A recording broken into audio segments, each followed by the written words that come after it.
Pogo ng pogo. Sabi kasi, illegalize na lang yung pogo para may taxes pa. Bilyon-bilyon piso naman ang taxes na hindi binabayaran ng mga yan. Hanggang ngayon, wala pa rin nakukulong sa kanila. Ngayon, pressure nila yung mga LGU naman ngayon. Ang dapat daw ay wag magbigyan ng permit dyan sa Pogo. Hindi ko. National agency ang bumibigay ng permit dyan eh. Hindi ba may mga senador na sumang-ayon dyan sa Pogo na yan? Ang nag-object lang dyan, sina Risa Ontiveros, Frank Drilon, Kiko. Kiko, Pangilinan. Nag-object dyan sa mga Pogo na yan. Kung isipin mo ano ba ang kabutihan dinadala ng mga Pogo na yan dito sa atin? Number 1, yun na nagpasok sa atin ng COVID. Galing sa China. Kayo ang nagdala ng COVID dito sa amin. Kaya nangamatay mga Pilipino dahil sa inyo. Ang daming doktor na matay, mga nurse, mga pobre nga mga tao, mga matatanda dahil sa inyo. Kayong mga Pogo kayo. Dahil hindi kayo binawalan pumasok, kalapasok na kayo, pati retirement. Pinipake nyo. Yan naman sa immigration, ano ba naman kayo? I-fake nyo pa yung retirement, lalakas na mga katawan nyo. Retirement ang visa nyo. Pambira naman. Ayan. Dahil sa Pogo, nakukurap na yung mga LGU. Ano ba? Bawal po yung gambling nila sa China, kaya po sila dito naglagay ng mga gambling nila. Ayan. Alam nyo pag may sugal, lahat ng mga masasamang kasamaan ay nadadala dahil ng mga sugal na yan. Ano pa, nakita nyo naman yung nahuli nila na tao na sa Pogo daw yun yung Pilipino na nakatali, na tinotorture daw siya. Ilan pa kayang babae dyan ang prostituted dyan sa Pogo na yan? Pati mga babae, mga bata nating Pilipino, ilan kaya? Alam nyo, mga senador, maawa na lang po kayo sa mga Pilipino. Wala naman po Wala naman pong kagandahan at kabutihang nadadala yung mga Pogo na yan. Nasaan na po ang mga bilyong-bilyon taxes na dapat binabayad ng mga Pogo na yan? Nasaan na? Gusto malaman ng taong bayan para naman makita natin na may kabutihan bang nadala yan dito sa atin? Nagiging ano pa yan? Nagiging taguan pa yan ng mga espiya?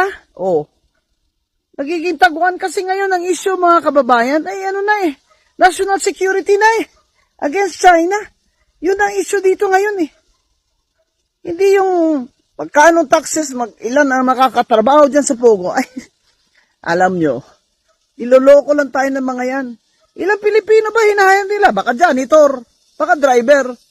Lahat ng gambling operations nila, Chinese lahat. Kasi, alangan naman, Pilipino magsa-Chinese, diba? Tingnan mo ngayon, may issue pa, na malamang, Chinese yan talaga si Alice Lialgo na pinlanting dyan sa Bamban. Lahat yan. Dahil sa Pogo. Kaya, tutulan po natin yung mga Pogo na yan. I-Facebook nyo, i-TikTok nyo, paalam nyo i-Twitter nyo yung mga senador nyo, ipaalam nyo sa kanila na tutol tayo sa Pogo. China, get out! China, get out! Alam niyo mga kababayan, sa dami po ng problema na dinala po ng Pogo dito sa ating bansa, tayo po mga ordinaryong Pilipino po ang nagsasuffer or kawawa. Dahil ito sa mga politicians natin na nag-enable, nagpapasok at pumayag po na makapasok at makapag-operate ang mga illegal na Pogo dito po sa ating bansa. Imagine, illegal po yan sa China pero dito po sa Pilipinas, ginawang legal ng ating mga politiko. Kaya ngayon nakita natin na ang dami palang problema at ang dami palang kalokohan na nangyayari dyan. Hindi naman po tayo nagiging xenophobic pero kung iisipin niyo pong mabuti mga kababayan, sino po ba ang nagdadala ng mga illegal na droga dito?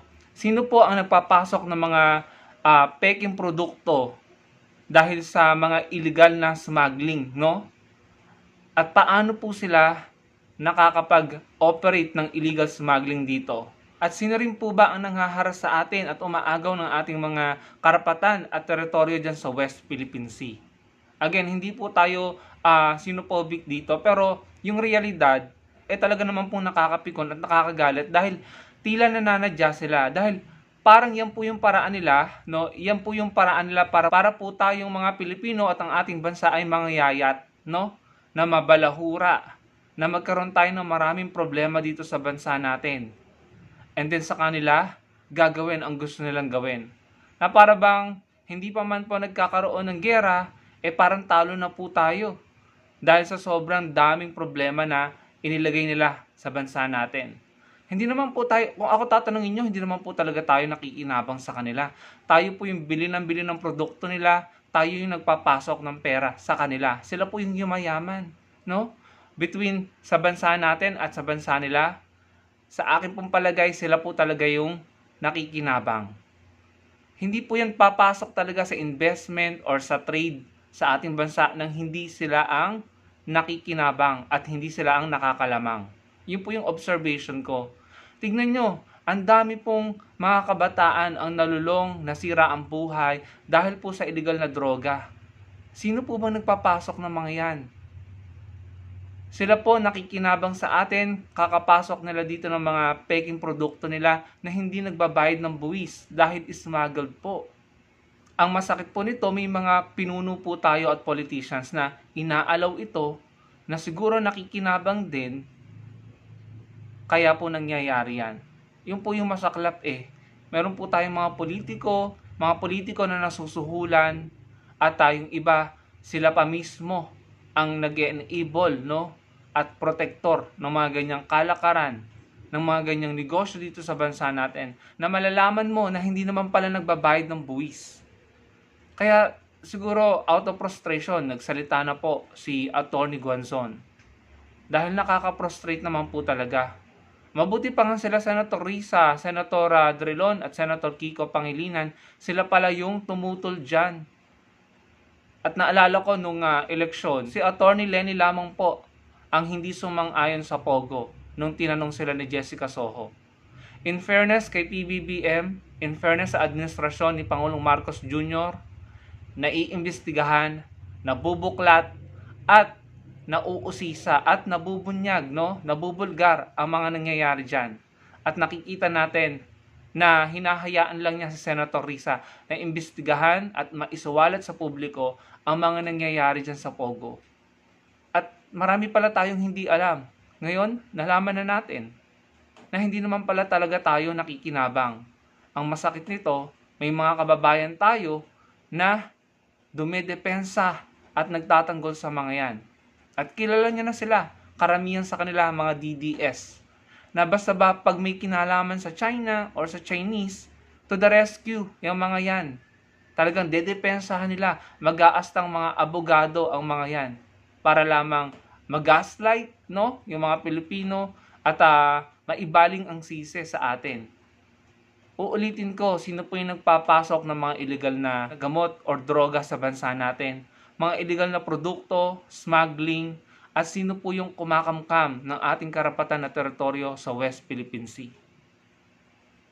Lalo pong mamamayagpag yung mga yan kapag sa 2025 at 2028 ay ibinoto nyo na naman po at ipinanalo nyo na naman po ang mga pro-China, ang mga politiko na susuporta o protekta at mag-enable, no, sa mga maling gawain. Hindi naman po tayo galit, no, sa mga mabubuti at matitinong Chinese.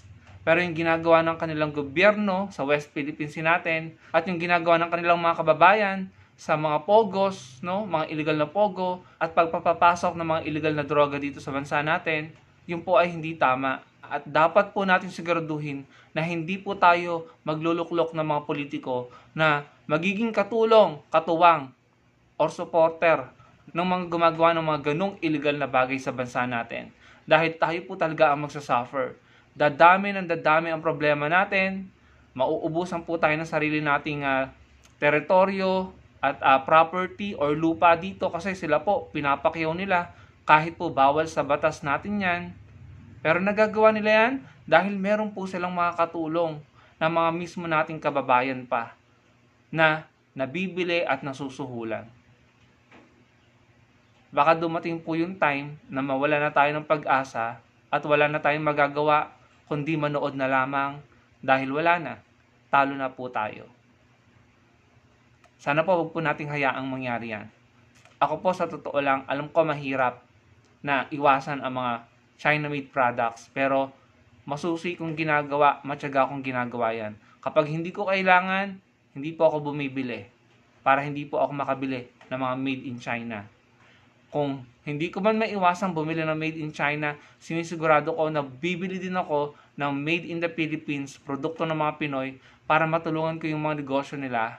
Dahil sila po yung mga legit na nagbabayad ng tax, ng buwis sa ating bansa, para magkaroon po tayo ng pondo, para sa ating mga pangangailangan, at para sa ating Armed Forces of the Philippines. Tulungan po natin ang bansa natin, mga kababayan. Marami pong salamat sa panonood.